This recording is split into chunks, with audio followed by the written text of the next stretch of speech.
Hello, good afternoon, hello world. This is Callas Software, represented by me. I'm Dietrich von Seggern, CEO here, and I'd like to talk about PDF standards and why you can't afford to ignore them, at least if you are working in prepress and PDF automation. Just a few words on myself. I'm not just here at Callas Software. Callas Software also is active at PDF Association, the association that standardizes PDF. I'm there in the chair, vice chair in the board. And more importantly, in this context, I'm liaison officer at PDF Association, which means I'm responsible for informing the PDF Association about ISO's work and the other way around. Callas Software also is a member of ISO, of the German Standardization organization, DIN, Ghent Workgroup. And that is just to prove that I know a bit about PDF standards. And this session is to explain why we as a PDF automation company believe it's important to be involved in PDF standardization. So, but today, really standards, and in order to understand and look a bit into prepress and print, we have to draw a very rough sketch about what print means in 2024. In our opinion, that when it comes to prepress, means prepress automation. And that is because communication goes digital. We all know that. We see fewer printed communications. There are less magazines, less newspapers. Our mailboxes, our paper mailboxes are not that full as they have been a couple of years ago. So the amount of printed paper is shrinking. Digital print helps our industry to cope with these changes. So we have smaller print runs, we have individualized print products. All of that can be addressed with digital print. From a prepress standpoint, that means we also need to be digital, that for sure, but we need to process more pages with the same amount of people. So if we would, as was it the case when I entered the industry, long time ago, maybe 30 even or more, at that time, at least every PDF file, every incoming file, every digital layout for print was manually processed, and that can't be economically viable these days. So you need to do automation in order to process that many pages that you need today in order to feed a printing machine. And then, okay, why not just leave that alone? We understand we need to automate, so let's just automate. Unfortunately, it's not that easy.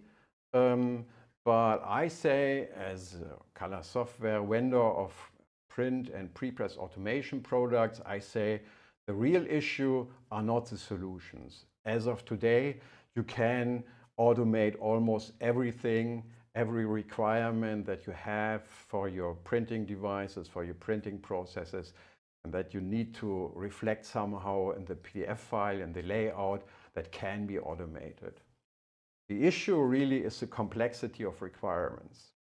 You have a varying number of various input files, very different input files submitted by your customers, and you have device and workflow requirements.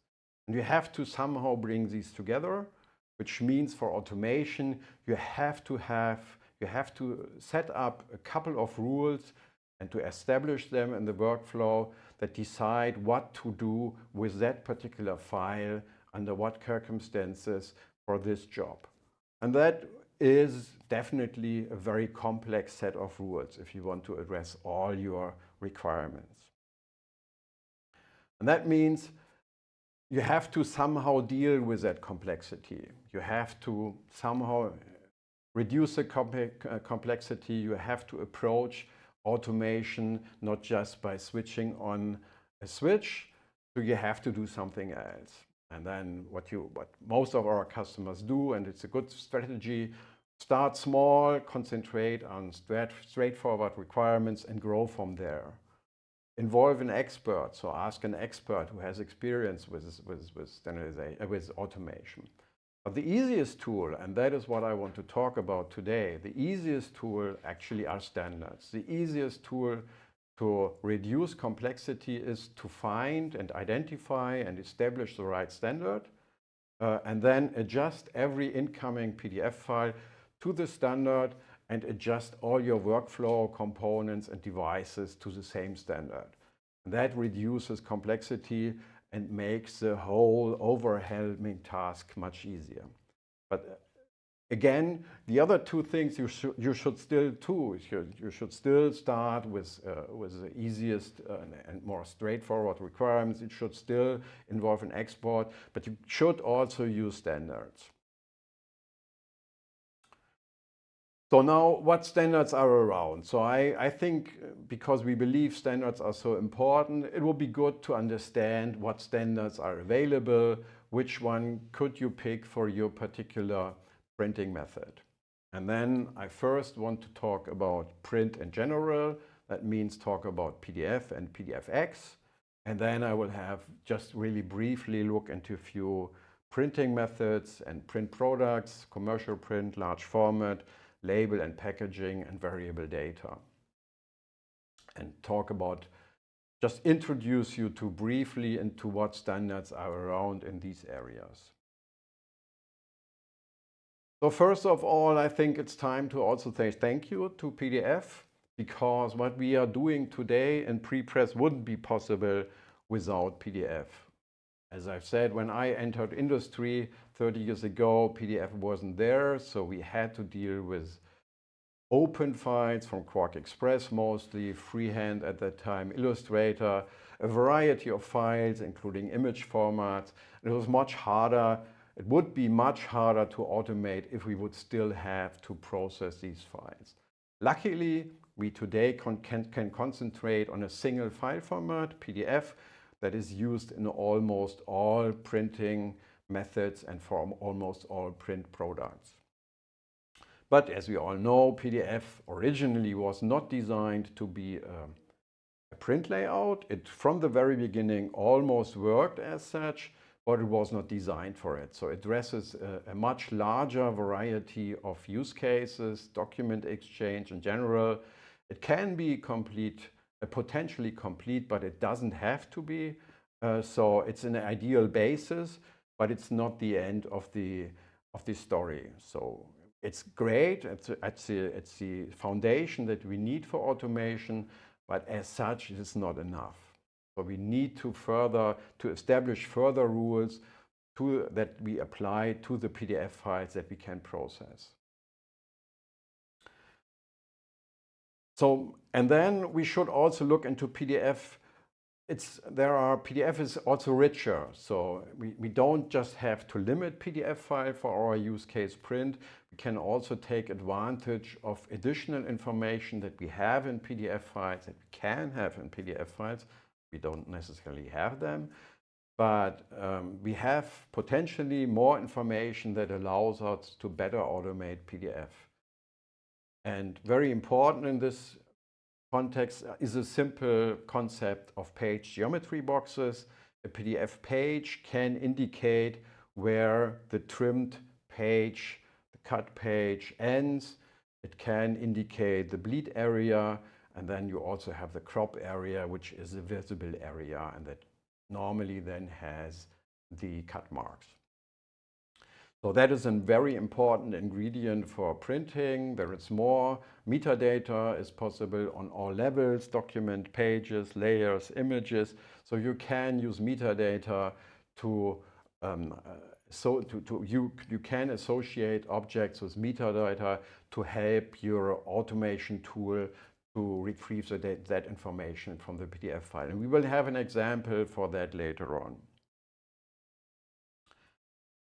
But the most important thing in PDF when it comes to print are colors. So many file formats, images can have source ICC profiles saying with what device they were generated, what camera was used in order to generate that image. PDF in addition, can have a destination profile. So a PDF somehow can have all the information that you need in order to do an ICC-based color conversion. And that is important, for instance, if you would want to use your monitor for soft proofing. All objects in a PDF file may have different, I'm not sure I'm seeing issues here, but maybe that is just on my, because I'm currently talking about proofing, my monitor here was a little bit frightened and shut himself off, but just speak up or send us a chat message if you can't see the nice background here, actually. Yes, so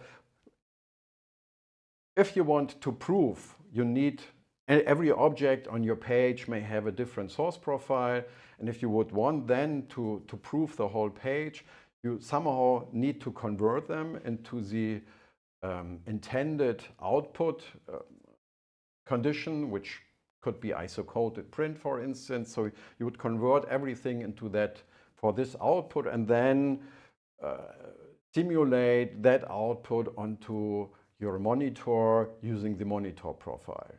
And in PDF, you have potentially, not necessarily, all the information that you need to do that. Destination profiles are also important for transparency flattening, and we will get to transparency flattening in a second. So, and then that is really the general part, source ICC profiles, destination ICC profiles. And then, of course, there's all the other support for spot colors, multicolor objects where you would use more than just CMYK color space, orange, violet, green. You can even have spectral spot color measurements. If it's spot colors, the appearance of a spot color really is important, for instance, in packaging, when it comes to brand colors. All of that can be in a PDF file, but does not have to be there. So again, we need to have rules. We need to establish rules that we can apply to the PDF files that we process. And that brings us to the first standard that came out when PDF was used for print, and what we call subset standards like PDFX for print, PDFA, PDFVT, and more. PDFX was the first one because the print industry was the first industry that really relied on the PDF file format in order to do their business. And they learned first that not every PDF file is like the other PDF file, and that you need to have rules in order to make PDF reliable. And that is what is behind PDFX, where the X stands for blind exchange. And then there are a few principles. I don't want to go too much into detail when it comes to PDFX, but the main principles are completeness and unambiguousness. So completeness, our fonts need to be embedded, all ICC profiles need to be there, of course all images need to be there, everything needs to be inside of the PDF file that is needed to print it. And unambiguousness, colors need to be device independently defined. You want to have page geometry boxes which have to be properly nesting. So these are all requirements that you will find in PDFX. And then there is one complication. There is not the PDFX standard. Actually, there are a couple of variants, and you can see on the screen there are at least 4 that are of some importance still. The very old PDFX 1A and PDFX 3 that don't allow for transparency, PDFX 4, which was the first to support transparency, live transparency, and we will see in a second what that means. PDFX 5, which is more a special case for CMYK OVG or other multicolor color spaces, and PDFX 6, the newest one that is based on PDF 2.0. So which one should we use in our workflow? As I've said, transparency is an important differentiator here. So let's have a brief look into what transparency actually means for an output device. If you don't have transparency, if you just use opaque color, in my example here, for instance, the blue would completely knock out the green, which means the rendering device first draws the green, knows the area of the green, then comes the blue rectangle, and then it just knocks out the green color. It doesn't have to remember the green color anymore. All the color values of the green are replaced by the blue color. When we introduce transparency, that is no longer the case. Then some calculation needs to take place in order to calculate our mixed color here from the green and the blue. And that makes the output process much more complex because calculations have to take place. But that's what an output device does, and as of today, every output device, every RIP is prepared to deal with transparency. But in some workflows, people decide to not let the RIP do that. They decide to flatten transparency beforehand in the PDF file. And that is still possible, and actually that is required if you use transparency in your layout, and you want to convert it to PDFX1A, PDFX3, or PostScript. All of these don't support transparency. That means you flatten the transparency somehow in the PDF file, in a PDF processor. What the processor needs to do in order to simulate the same result, it has to come up with more objects. So I have 3 objects in my original, and it creates a green object, a red object, a blue object, and for each of the overlaps, it creates a new object so that we end up with, in total, 7 objects. And that is what happens in a very simple example here. That is what happens when you flatten transparency. We saw the simple example here, not a big deal, so we could do that and then send it to the output device, no problem. There is a problem, however, if we have more complex layouts, as the one that we see here, where lots of transparency is actually used. It's a real-world PDF file. The original had 8 megabytes and 4,000 objects, using a lot of transparent overlaps, and that means the file was flattened before it was sent to print, and that meant what was actually sent then were 77 megabytes with 20,000 objects. And that in fact created many problems a couple of years ago. Maybe the tools have advanced since then, but I still say the much more simple file, and simplicity is important when it comes to modern digital output devices, printing in high speed.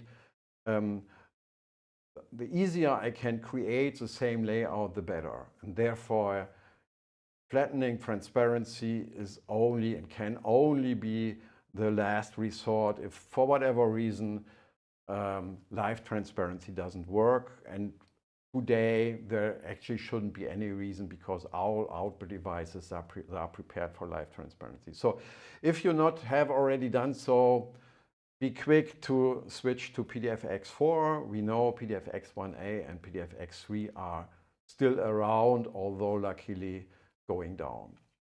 So PDFX4 is the minimum as of today when you think about PDF automation. You could go PDFX5 if you are using CMYK or VG or the like, but normally that will not be the case. You could also go for PDFX6 if you want to take advantage of new features of PDF 2.0, like page-based output intent, black point compensation, markers, but these are, as of today, also details. PDF 2.0 is not much used in creative applications, so something you keep in mind for the future, but PDFX4 is a must. So now we've covered PDF and PDFX. let's have a look into the different verticals, and let's start with the most common one, which is commercial print and the Ghent Workgroup. So when Ghent Workgroup was looking at PDFX, they said, nice thing. However, it's not going far enough. PDFX covers all the basic requirements, but PDFX is meant for addressing all print outputs and print products. And because the image resolution may vary from print method to print method, because small text requirements are different in a large format product than to pharmaceutical packaging. So since these requirements are different, there are no such requirements at all in PDFX.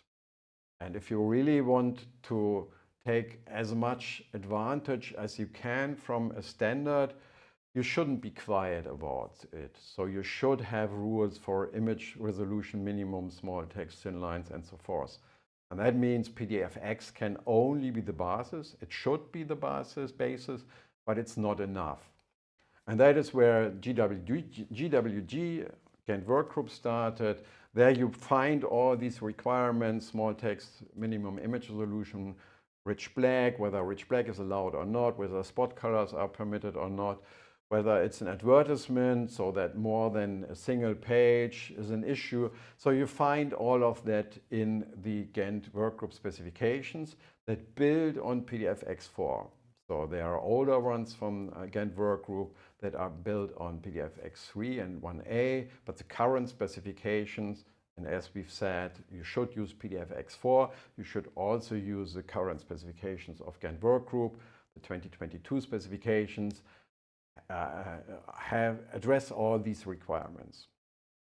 And since they are specific to print products and methods, there is not just one. There are in total 34 different specifications for all kinds of print products and methods: commercial print, newsprint, magazine, newspaper ads, label and packaging, with variants for offset, gravure, and flexoprint, and various different products.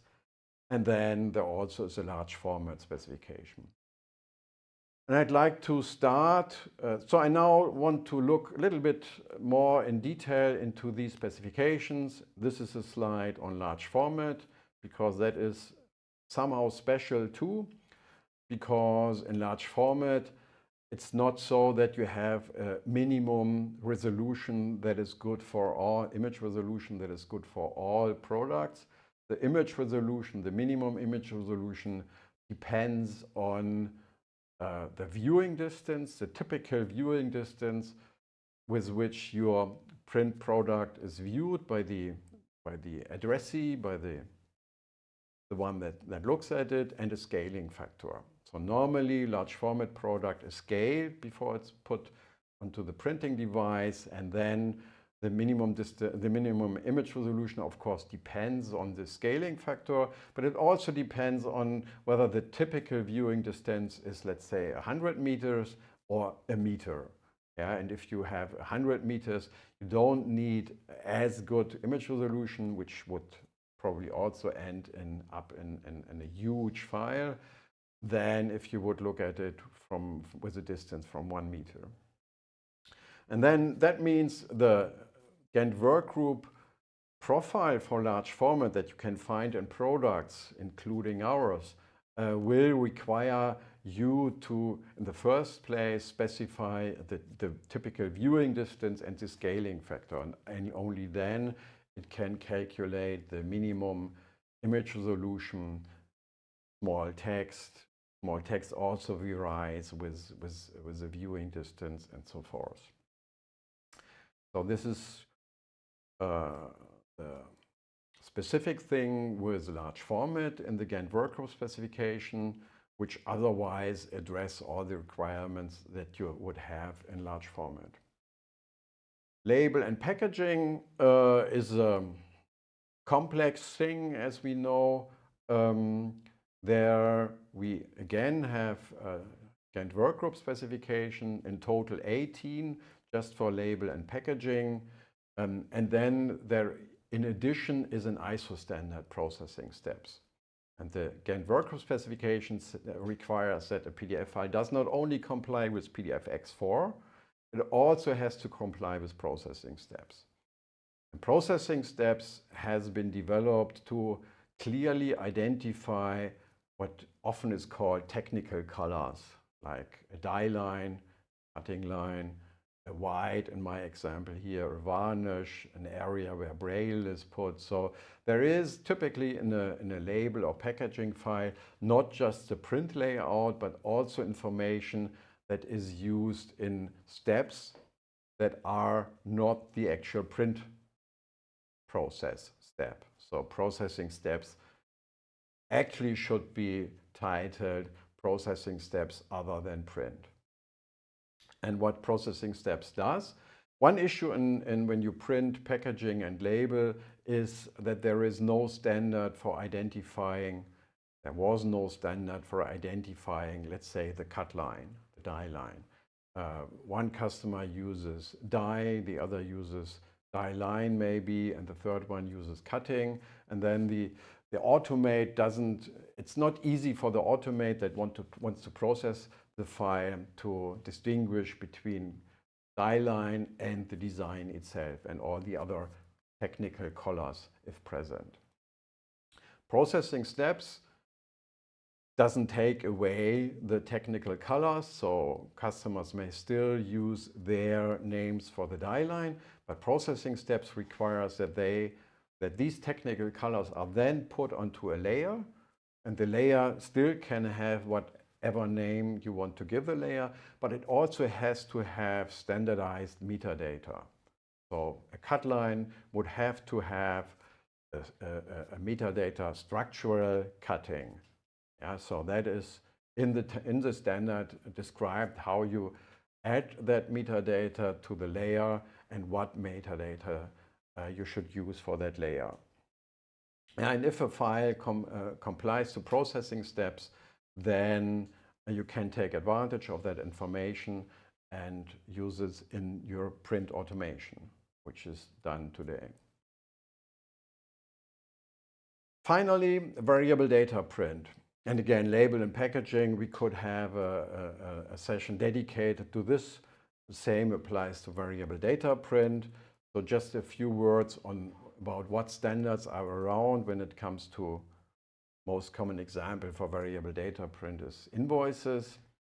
Here we, as of today, don't have Ghent Workgroup specifications, but we have an ISO standard, PDF-VT, and we have a related ISO standard print product metadata. What is PDF-VT? PDF-VT falls into two things. One thing is there are hints for performance optimization. So if I'm looking at my invoice here, there are various objects on the page that are standard, that are present on every invoice, and then there are a few that are individual or varying from page to page.